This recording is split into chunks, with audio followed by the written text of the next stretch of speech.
अहम खबर है, कराची की जुडिशल मजिस्ट्रेट वस्ती की अदालत ने राशिद मिन्हास रोड पर डंपर की टक्कर से बहन और भाई के जाँ बहक होने के मुकदमे में ड्राइवर को 2 रोज़ा जिस्मानी रिमांड पर पुलिस के हवाले कर दिया है।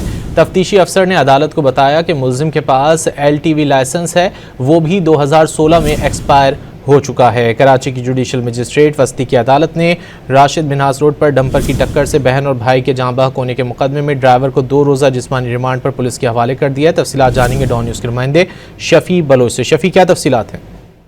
जी, तफ्तीशी अफसर की जानिब से मुल्जिम के जिस्मानी रिमांड की इस्तदा की और तफ्तीशी अफसर ने अदालत को बताया कि मुल्जिम के पास AV लाइसेंस नहीं है और मुल्जिम के पास LTV लाइसेंस है, वो भी 2016 में जो है एक्सपायर हो चुका है और डंपर के मालिक के हवाले से मालूमात भी जो है वो जमा करनी है और मुल्जिम के कागजात को भी जो है वेरीफाई करना है। इस पर तफ्तीशी अफसर ने मजीद बताया कि हादसे के बाद अवाम के तशद्दुद से मुल्जिम की जो है वो आंख पर चोट लगी है और वाक़े का मुकदमा जो है वो थाना यूसुफ प्लाजा में जो है वो दर्ज किया जा चुका है, जहाँ बाक जो है वो शख्स के चर्चा की मुद्दत में।